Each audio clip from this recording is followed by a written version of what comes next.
Welcome to the Photography Opinion Podcast. We discuss all things photo, video, and camera related. I'm Ben Lucas. And I'm Stuart Marlantis. And this is Photo Op.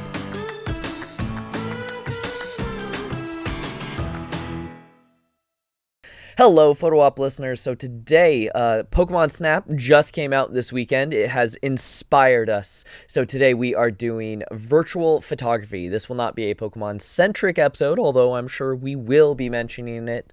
But today we're moreover talking about kind of photography inside video games as a whole, as a concept, talking about kind of our favorites and what we think about it as a thing. So there's going to be a lot of different kind of games and references and stuff flying.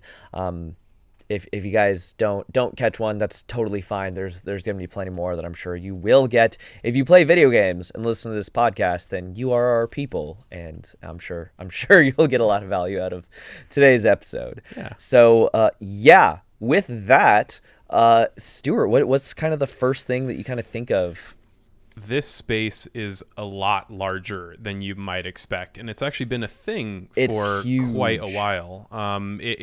It hasn't obviously broken into the mainstream yet beyond games like Pokemon Snap that are specific to photography, and even those are few and far between. But this is something that is increasingly a big deal, and as technology in-game imagery moves at an incredible pace, it's getting better and better and more sophisticated all the time. So it's a thing that I've dabbled in the past, so it's fun to talk about it. But yeah, we'll be covering a couple different aspects of this. One, we'll talk about games where photography is a key part or like the main part of the gameplay loop, like Pokemon Snap. But we'll also talk about games where photography isn't explicitly included in the gameplay, but photography as far as like in-game cameras are concerned, or cameras to capture gameplay or scenes in game, are a big deal in the community and a huge deal on social media. So we'll kind of cover both of those things in the discussion today. Absolutely. I'm going to start with a quick history lesson. So the very first game that actually included the phrase photo mode. Mm-hmm. So is credited with creating in-game video game photography. Doesn't necessarily mean that there wasn't one before, but this was the first kind of official usage of it, was Gran Turismo 4, which came out in 2005. There are definitely games before that have had cameras in them. Yeah. The first one that actually comes to mind for me is Wind Waker, because I spent many hours running around trying to take pictures of everything from seagulls to moblins to try and get statues of them. Wind Waker has this great, it's actually, there is a quest line in the game where you take pictures of a bunch of different things and get some relatively minor in-game rewards, all things considered, but it has this picto box, which is like almost looks like an old Mamiya camera, or like an old Hasselblad. So that was pretty sweet. I remember really enjoying that as a kid.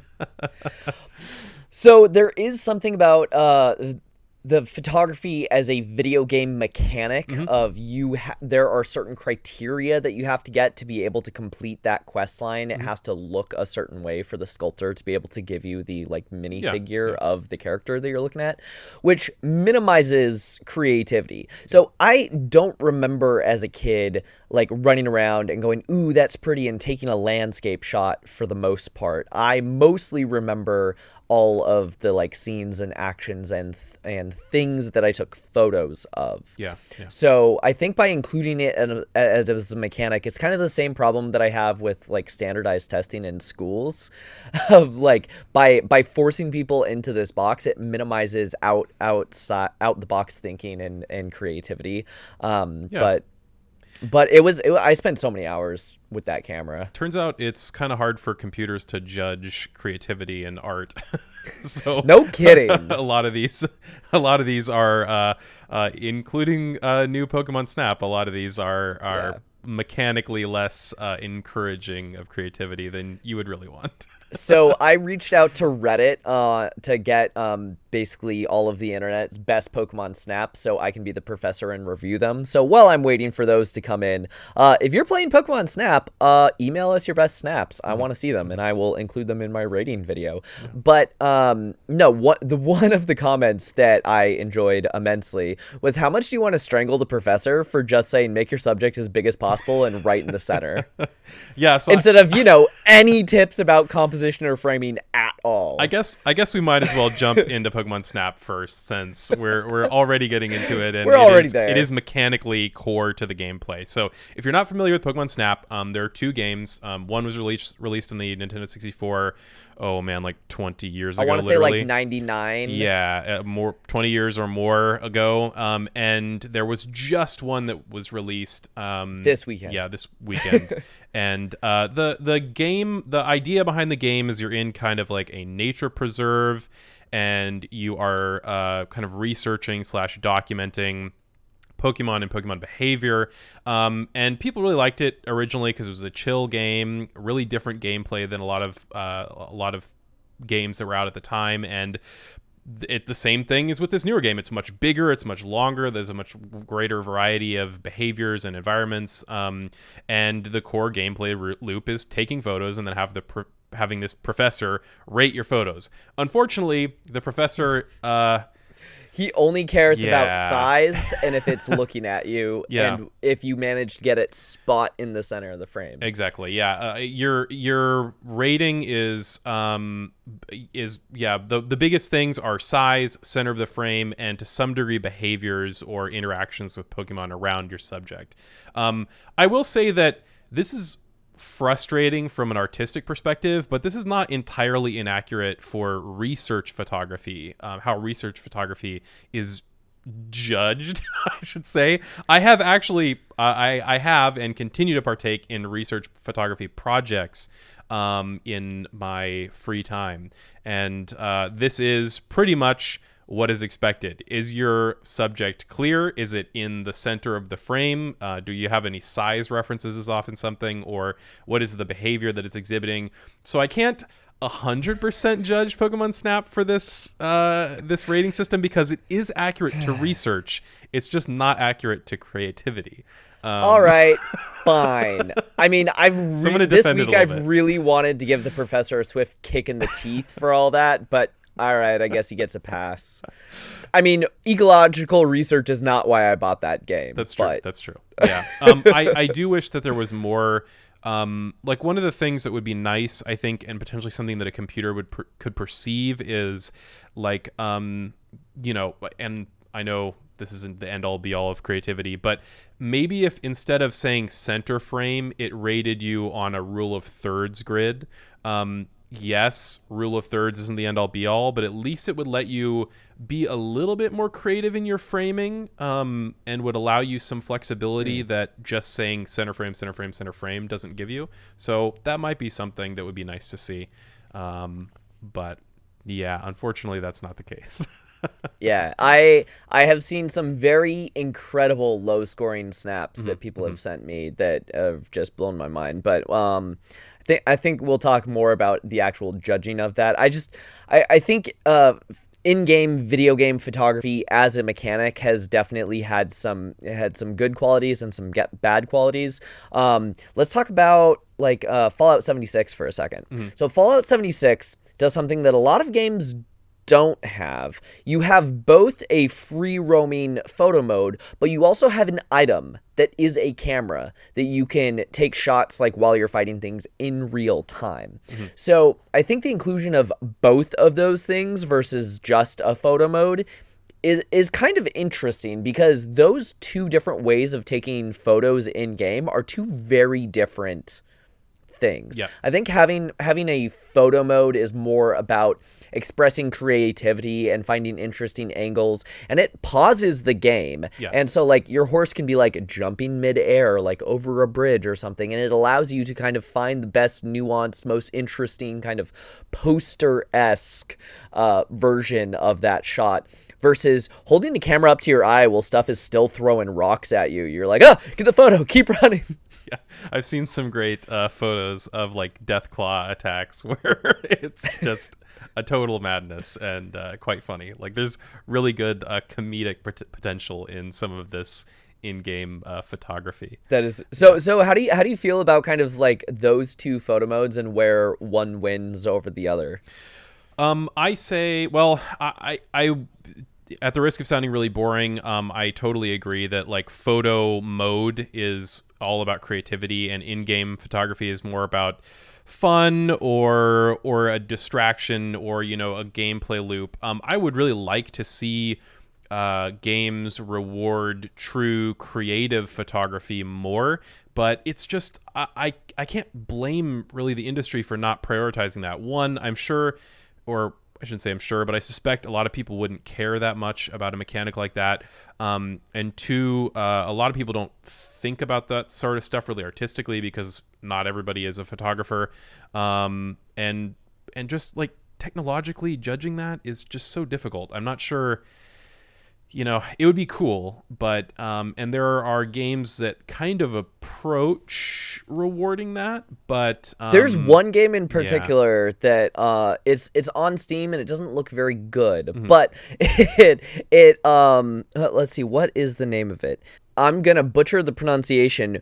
Umurangi Generation. It is a game that is specifically about you are a courier and you get objectives to take photos of people and places and things, and you get points scored based on the colorfulness and position and posing and artistic direction and framing of your photos. So that game is solely based on creatively judging your photos and allows free range of expression, but it's also very wonky.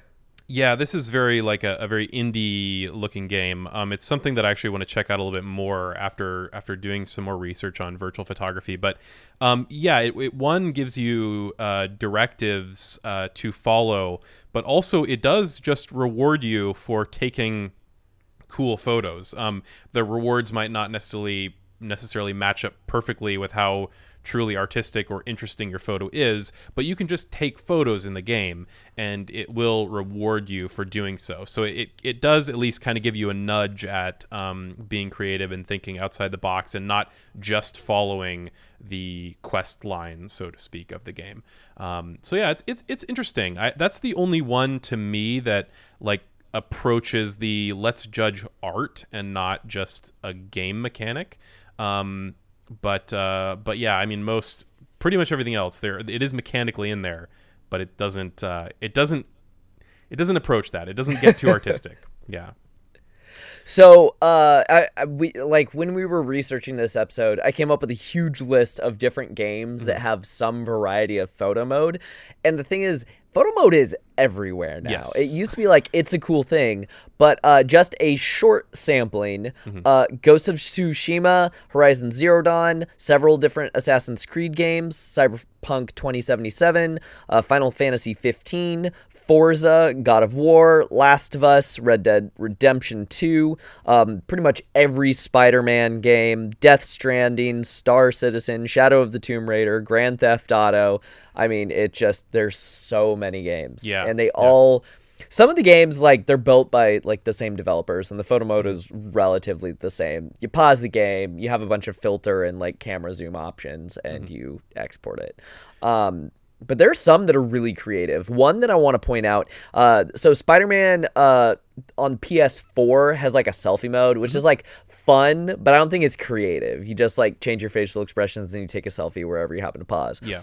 But the Miles Morales one on the PS5, watching gameplay footage of that photo mode blew my mind because you can insert lighting sources. And so you can craft your scene like an actual photographer and add lights and colors and shape and direction, hardness, softness. And it just, some of the gameplay, just some of the photos that came out of that photo mode look incredible. Yeah, this is something that I should say in general, you see, at least in my experience, you see Sony putting a lot of effort, or at least somebody has to be encouraging this with Sony. I mean, they have really easy sharing tools, and I'm sure Xbox does as well, but for whatever reason, PlayStation games tend to have surprisingly sophisticated photo modes, and the Spider-Man, the PS5 stuff is really incredible in Miles Morales. I don't own a PS5, I have a PS4, but not that I could get a PS5 right now. They're very difficult to get, but yeah, that was something that I looked at and I was like, ooh, this would be really cool. The selfie mode was fun, but this is something that has some real artistic potential. In Thor Ragnarok, how he's playing on a PS4 when he's Fat Thor. Well, that's supposed to take in the place in the future. The reason why he's playing on a PS4 is because even in the future, you still can't get a PS5. Yeah, sounds about right.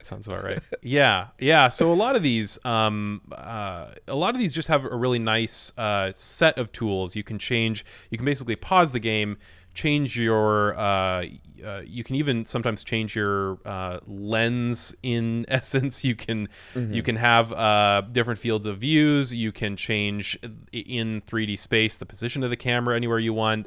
Some give you increasingly sophisticated control over lighting, but some even let you change the scene itself, like incorporating different environmental effects or weather or birds. Or Ghost of Tsushima is one of these games that gives you a lot of control over your environment. Shout out to Ghost of Tsushima for other reasons. It's an incredible game. It's one of, if not probably my top game of 2020. It's incredible, and it's got a great photo mode. So play it for both reasons. Also about to give a shout out to Ghost of Tsushima, because when I was doing all my research, so the number, according to Instagram statistics, the number one most photographed game is actually Red Dead Redemption 2. Which is also amazing. However, there are some photos that are absolutely incredible, and there are some photos that are like, that's cool.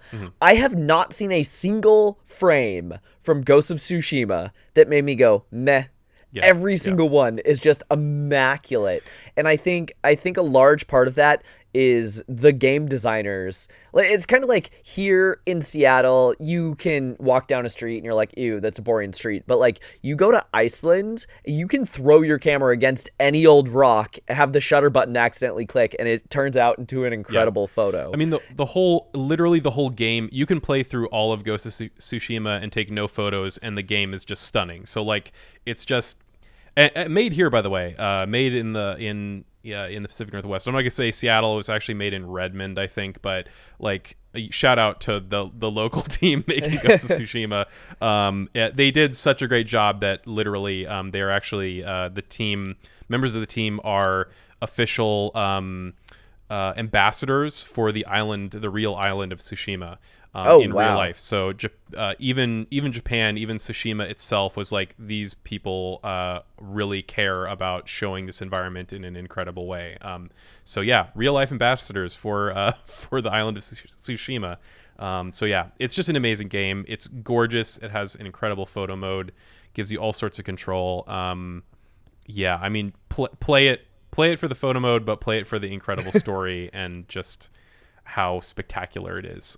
Also, apparently has kind of an increased resolution and detail in the PS5. So another reason to get a PS5, I suppose.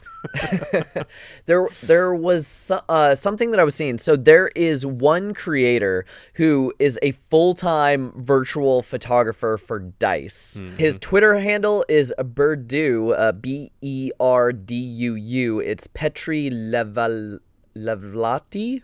I apologize for mispronouncing your last name, but go check him out on Twitter. He is an official virtual photographer for DICE, but the reason why he's the official photographer is because, oh my god, the stuff he can do inside a video game is incredible. And I saw a couple of kind of interviews and stuff that he's done, and just the things that he does about a game of if you're using the game tools, you're probably not getting anything that unique because it's the stuff game hands you. So he finds ways to break the game. So with Ghost of Tsushima, if you actually take a screenshot at really low health, you have a motion blur effect that makes for really cool photography. Or in The Last of Us, one of the things that he did was craft a smoke bomb and take a picture right as the end of the smoke bomb so that you have a haze. And if you have your character go sprint and do a lap before you do that, then their facial expression actually changes and it adds beads of sweat. and it's just like all of these minor little details. And he did a bunch of game photography for like Cyberpunk that ended up being like all of their big promo poster stuff. It's just Yeah. it's so good. And you see this being abused for other, like, to intentionally kind of break the game and make the in-game photography that's being captured bizarre or strange or otherworldly, which is really cool, where people intentionally make it look strange and weird to add to the ambiance, to add to the story that they're telling, with their in-game photography. And that's just awesome to see. I mean, because that's one of those things where there are kind of two camps with this. Like, some people are really going for something that looks real, that looks like a real photo. I mean, maybe it's pretty incredible and it would be very, very difficult to get in real life, but approaches reality. And then some people use the virtual environment to do something that you literally could not accomplish in real life. So it's really interesting to see both of those things, and also see both of those things accomplished in the same game sometimes.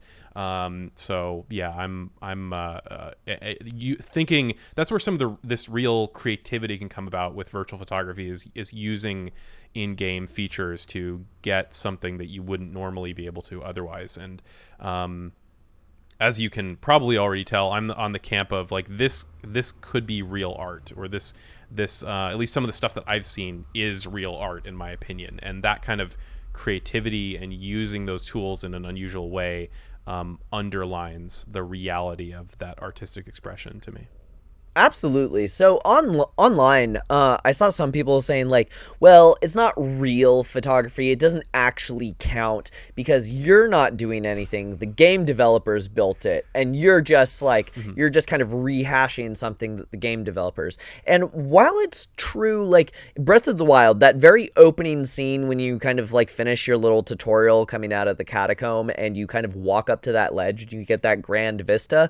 If you hit the screenshot button there, that's something that's already been done thousands of times, and it's something that was hand delivered to you on a silver platter by the developers, and that I get. Yeah. It doesn't make it any less beautiful, though. And I think the other thing is these game developers build these huge worlds, and they're not expecting you to put Spider-Man crouching up on a bed because the way that like the window light makes the pattern on his, outfit. I found this really funny screenshot where he's like, yeah, I've been having Spider-Man just kind of like sitting on his pillow for an hour so I could get the lighting on his, back sigil just right. Because of the way that the light was kind of streaming through.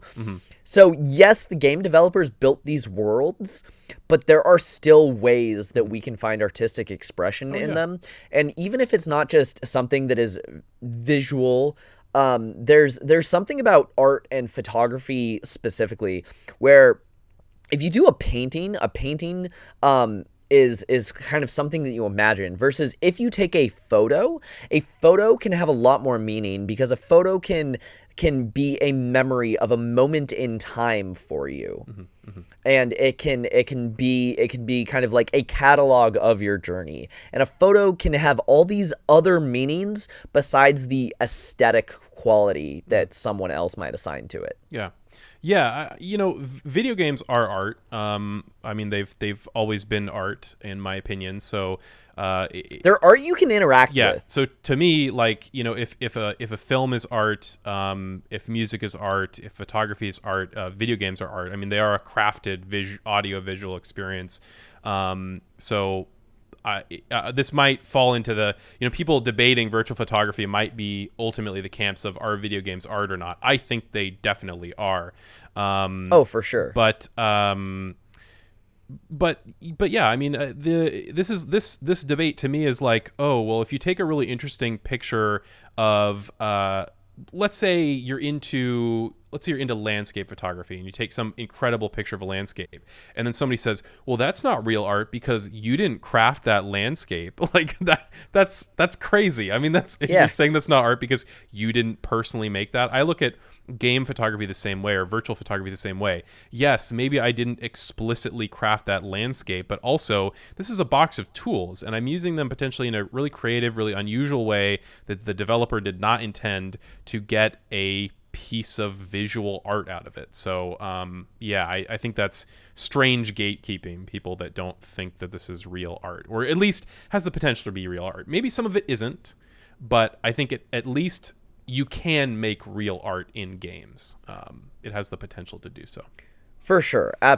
No, I completely agree. And in fact, video games are some of my favorite art to spend on because for 20 or $40, I can get 100 hours of entertainment from a video game versus 2 hours of entertainment from a movie. So, so no, I love video games, and specifically, I spend so much time, like let's take Breath of the Wild, for example. I spend so much time just like standing there and looking at like the vista and the landscape and just kind of like drinking in. Horizon Zero Dawn was one of those games for me Amazing. that it just it is the most, that tutorial is the most gorgeous hour-long movie. Yeah. I don't know how long it took you to do the tutorial, but it took me an hour because I was just drinking in every like detail and blade of grass and like movement and like the creatures and the world that they crafted. Yeah. And that was all before I even found out it had a photo mode. I mean, somebody is certainly to correct me if I'm wrong, but I believe that the video game market is actually larger than the film market.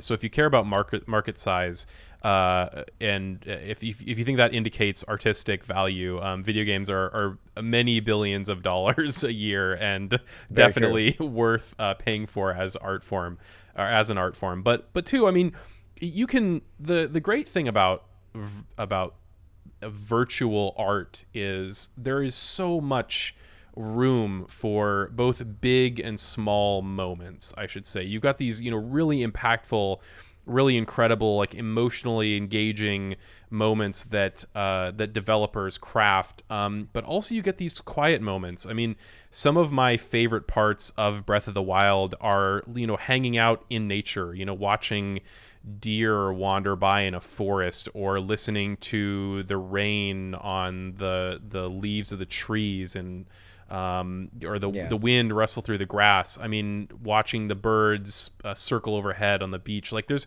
incredible, just kind of, I don't know, nature scenes in Breath of the Wild that are so calming and so engaging in a way that that feels very real. And I think that really indicates the value of that as art, that you have those feelings, that you have that engagement. And it is really sad to me that people still see games as just,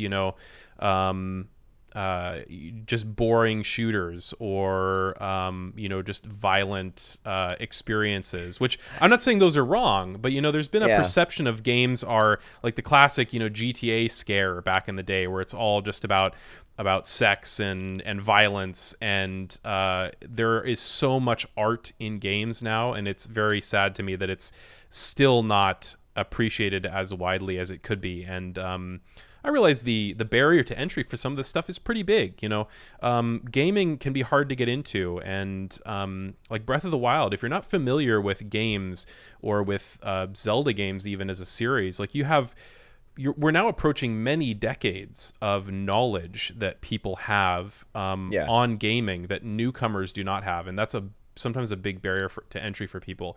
And I wish there was a way through that. That being said, there are new people appreciating it all the time. So I think it's good. And I think this virtual photography can actually feed into that. I bet people have bought games. Not an insignificant number of people have bought games because of the virtual photography that they've seen online. I mean, Ghost of Tsushima, like, you look at that, any of the screenshots of that, and you're like, I want to buy a PS4. Literally any photo mode from that game makes me want to buy it. No, Exactly. it's incredible.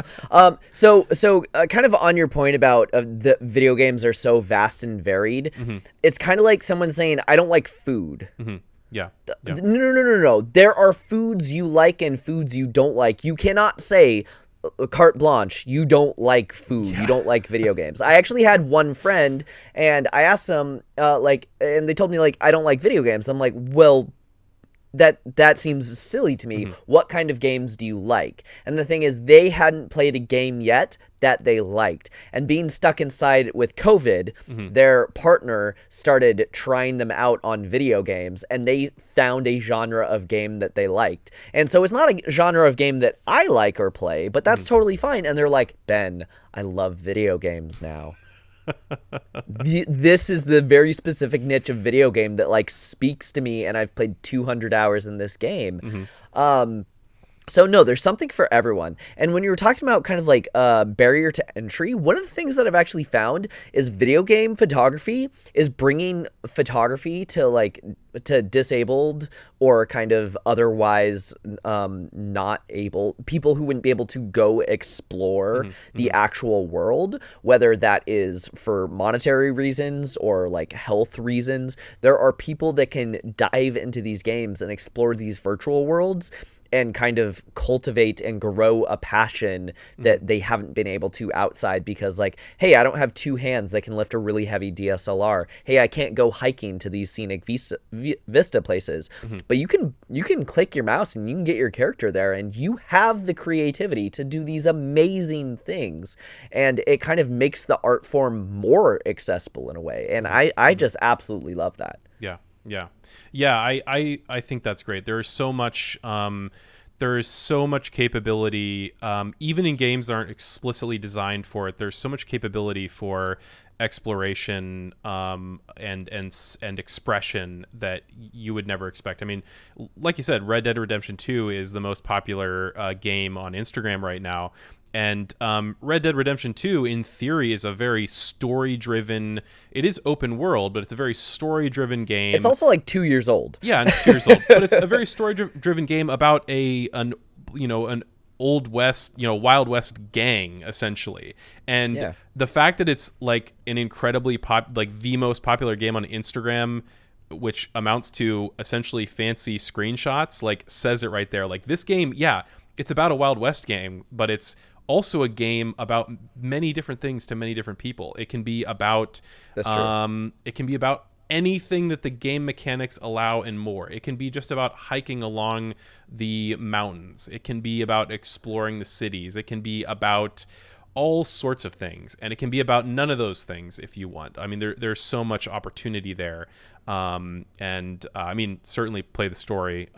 As somebody who's played it and played the first one, you should play both Red Dead Redemptions if you can, especially 2. But yeah, it is that flexibility, especially that flexibility for people that otherwise couldn't experience similar things in the real world, is incredibly valuable. Everybody should enjoy it. Yeah, I think including photo modes in these games, first of all, it's a huge hit by developers, which is why they're spending so much time and energy on it, because that's free marketing for them. Oh, yeah. You're like, hey, and Red Dead Redemption 2 would not be as popular as it is now if it had no photo mode. I think that is where a lot of people are seeing the many hours of replayability. I've seen people online say I did 25% story, 25% just kind of like questing and exploration, and half my time now is spent doing photo mode and just trying to come up with these crazy things that I can take photos of. Increasingly, this is core to the hardware experience even. I mean, a lot of Nintendo games on the Switch, their current console, are not do not necessarily have explicit pause, control the scene photo modes, but you have a dedicated button on the controller that allows you to snap a screenshot or even record a short video at any time. And this experience is also fairly consistent across all gaming companies. I mean, you can hold a button on the PS4 controller and it'll take a screenshot of your game even without going into photo mode. So like this is something that's now like it has dedicated hardware given to just this purpose. Can I just say that the Switch screenshot button is both a success and a failing? Because they don't really have any games that allow you to make proper use of that. Yeah. Not a lot of Nintendo games like have features that allow you to hide the HUD, for example. So let's talk about our favorite Viking simulator for a second. So Valheim. Valheim does not at this current point in time have a photo mode. If you listen to this down the road, like maybe the developers add it or something, but right now it doesn't have photo mode. However, you can hit Control F3 and all of a sudden all your HUD elements are gone. No health bars, no status, no enemy health indicators, nothing. And you can start screenshotting your game that way. So even I feel like that should be a bare minimum of every developer should at least give you a way to get a clean image versus Breath of the Wild without pulling out your Sheikah slate and like taking a photo of something. If you are doing something cool as Link and you want to take a photo of it, you take a screenshot, but your screenshot's still going to have hearts in the corner and your mini map and a bunch of the other kind of obnoxious video game type things that you don't necessarily want. And you can't get like a free fly camera. Yeah. I mean, you can, with Breath of the Wild, you can turn on Pro HUD mode, which allows you to reduce some of those elements, but without modding or without emulating the game, you're not going to get a true photo mode, which is a shame. Like you've already got this button dedicated to this. You might as well. Yeah, like I said, it's both a success and a failing. It's a success that they thought of it, but the failing comes in two parts. One, none of their software actually takes advantage of giving you clean, interesting screenshots, and their games don't have these ways that you can actually like get something on your screen that looks really cool, like with free fly cameras for the most part. But the second thing is you've taken a screenshot. Now what? Unless you want to flood your Facebook timeline or your Twitter with your Nintendo Switch screenshots, it's incredibly cumbersome to get them off into a format that you would actually want to edit them or share them. Yeah, and yes, we know you can save them on the micro SD card and turn your Switch all the way off and pull it out of your Switch and plug it in your computer and pull them all off. It's just not a good experience. So yes, somebody's going to call out that it is possible, and it is possible to get them off without sharing them online, but they make it way more difficult than it really needs to be. Nintendo is notorious for kind of 2 steps forward, 1 step back development, where they're online and their kind of social services, social media kind of services are not very good. They were actually a lot better on the Wii U and the 3DS, and they're literally worse on newer hardware. So it's a shame. Yeah, I mean, when I started playing Valheim, there were so many there were some moments that like this is gorgeous, I want to screen cap it, and there were some moments of I think games that have features where they allow personal expression in the game automatically make you want to record that as like a personal memory or a personal achievement. So like if I build a giant longhouse and I'm really proud of this, I want to take a picture of that for me or to share with my friends or sometimes posting online for the internet. So the games that allow creative personal expression versus games where you are this character, you must do this. I don't think about photo mode when I'm playing those games. So like I know Assassin's Creed has a really good photo mode, and when I was playing that game, I thought, wow, this is gorgeous, this is beautiful. But in the 200 hours I think I played Assassin's Creed Odyssey, I never actually broke out the photo mode because this is this character's experience. It's not my experience. Versus when I'm playing Valheim, my character is kind of an empty shell and I'm building the world around me and I want to capture that world. And there's so many times I've run around and taken screenshots of like things I made or things I've found. Yeah, this is something that this placement of you as the character versus you playing somebody else can be very key to this experience.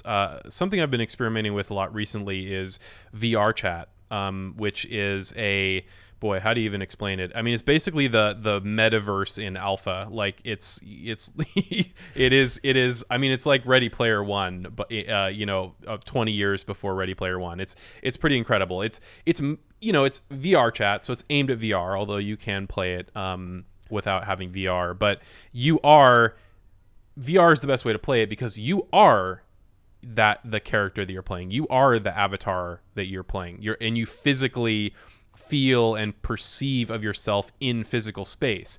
And as a result, as you would expect, VR chat has in-game cameras that you can both record video through and record photos through. And those cameras you can actually hold and point in real space to capture all sorts of crazy things. I mean, the really interesting thing about VR chat is the creativity of the worlds and the avatars and the interaction that you can have, where you can go to all sorts of different crazy locations, even locations from games that you might have played elsewhere. I'm sure this isn't approved use of the platform, but you can explore worlds from, well, since we talked about Zelda a bunch, worlds from different Zelda games.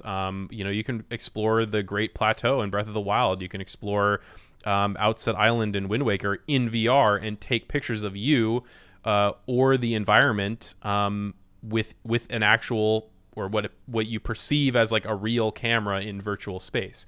And that to me is kind of the next level. Like now we're approaching actually taking cameras physically inside a virtual environment, which is really interesting. And it's actually something that sneak preview I'm potentially working on as a virtual kind of show idea. So I have done some active tests with some people to see what we could do as far as virtual production within VR chat, within a virtual space. And a long story short, it's clunky, it's very early, but boy, does it show a ton of potential.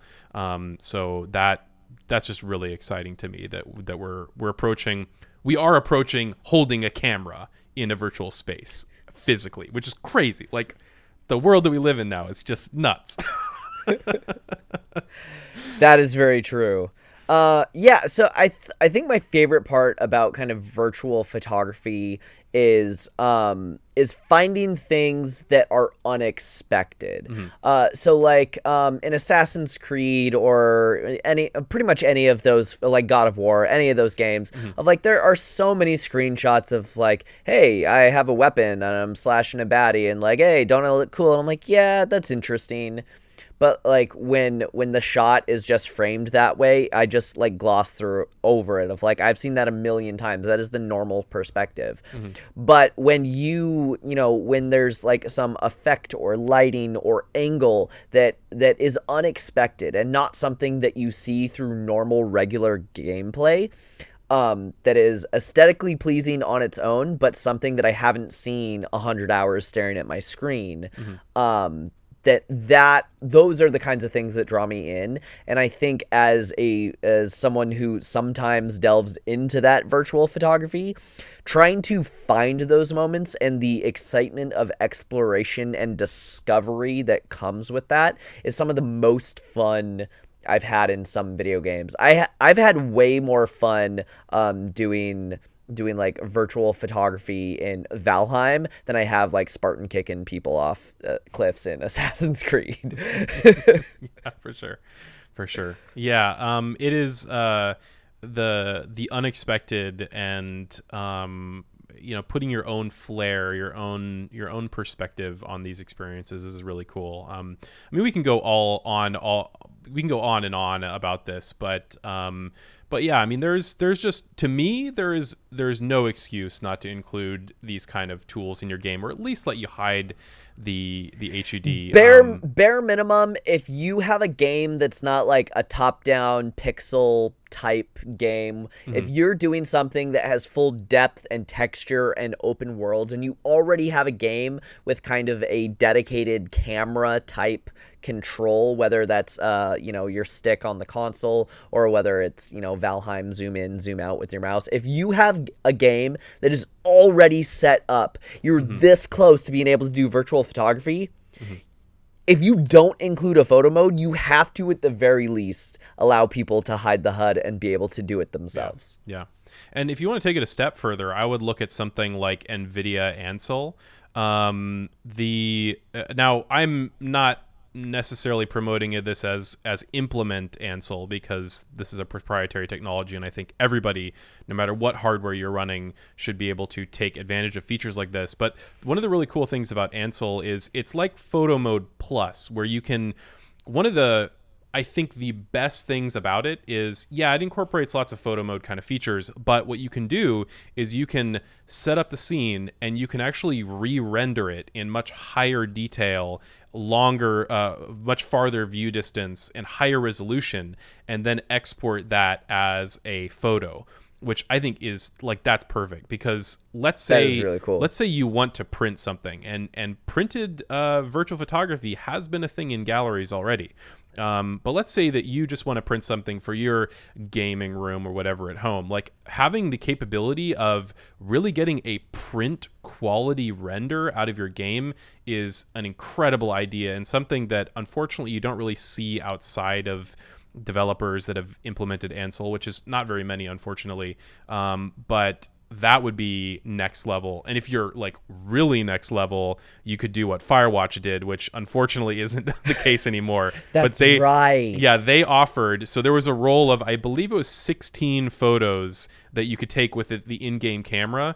And for a brief time after the release of the game, when you finish the game, you could actually send in your photos and they would get printed for real in real life, and you'd get real physical prints out of the game. So that is even next level is getting That's right. is a function in your game for physical prints. That's just amazing. Play Firewatch anyway, even without the physical prints, it's great. But now you can upload them online. Yeah. I mean, you can do it online, but the physical prints was just such a cool touch. But an Ansel feature, every game should have that. I would use that all the time. Who wouldn't want to have a longer view distance, a higher quality render for something that you've spent so much time for that split moment in time that it's not the whole game, it's that split moment in time that you decided this is worth capturing. And especially if you've got features like Miles Morales has, where you can add lights, you could do environmental effects. Potentially you've spent a lot of time setting up this photo, and then to only get at most a 1080 or maybe 4K. a 4K, which seems like a lot, but it really is not a lot of 4K pixels. You can print about 8x10. Yeah, 4K that's about it. Is roughly 8 megapixels, and that is nothing compared to pretty much all smartphone cameras nowadays. So if you could really do a 50 megapixel render out of your game, that's really incredible stuff. That is what everything should have, in my opinion. I realize that's probably really difficult to implement, and developers are screaming at their podcast saying, how dare you expect this from everybody. And I know development is very difficult, I understand, but boy, I need my 50 megapixel renders of Stardew Valley, dang it. But yes, I'm just saying that people would really appreciate it. Yeah. So, as we wrap up this episode, Stuart, any closing thoughts on virtual photography? Please partake in virtual photography. Play games where you're a photographer, that's fun, but more importantly, play games where you're not explicitly a photographer, but you have tools to do really cool photos, or heck, even video sometimes. So I just encourage people to get into it. If you're not a gamer, this episode might have even kind of inspired maybe some interest in gaming, and sometimes it's hard to get into, sometimes it costs some money, but I promise you can have some pretty incredible experiences, and really you you will have the opportunity to experience an art and potentially even participate in that art through virtual photography in a way that you did not expect if you're not already a gamer. So really consider this. Really consider this as something to jump into and experiment with. If you're already into gaming, it doesn't cost you anything. If you're not into gaming, get into gaming. Dang it, it's really cool, and it's art. You said that if you're not into gaming, it'll cost some money. But the first thing I thought is, what's more expensive than buying a video game? Camera stuff. Way. Do you know how many copies of Horizon Zero Dawn or Ghost of Tsushima or Red Dead Redemption I could get for the cost of a single low-end Canon Rebel? Yeah, I mean, even including the hardware, let's say that you could buy a PS5 at retail. I mean, even the most expensive PS5 is $500. That's 4 PS5s for one A7 III camera. And that's just crazy. So, literally buying a PS5 and, does a dozen games is cheaper, substantially cheaper than a really nice mirrorless, full frame mirrorless. So yeah, think about it. Oh man, I know we just condoned throwing all of your money at Sony for the most part, but no, we do hope that this episode has inspired you to kind of think twice about the photo mode and to get a little bit more creative. I want to just kind of end on a couple of the tips that I found when I was researching online. If the game does not have a phone mode, Google FreeFly camera and the game that you are playing, and there's probably a mod for it. If it does have a photo mode, really take into account all of the things that you would in photography. Is there a foreground element? Is there a background element? What's the subject? Think about the Henry Cartier of like the precise moment. Think about when you are hitting that pause button to take that photo, and then try and use the game mechanics like I mentioned in Last of Us. You can drop a smoke bomb and that adds an atmospheric haze that changes the lighting particles. In Ghost of Tsushima, the low health with the a motion effect blur. There are a way, and like in Spider-Man, when you do a finishing move, it actually adds a bunch of like chromatic aberrations to kind of have this hard impact, which changes the style of the game. So find those little moments that not everyone is seeing that feel unique to you, and just have fun. As long as you're having fun doing it, that is the absolute most important part. Yeah, I mean that's the whole point at the end of the day. Have fun, but you might actually, accidentally build some real photography skills while you're at it. So definitely jump into it. If you have questions or ideas for future episodes, you can email us at hello@photo-op.show. Watch us on Ben's YouTube channel at NomCreative, as in Om Nom Nom. Share this with a friend, and you can listen to Photo Op anywhere podcasts are sold. Or download it. 'Cause it's free.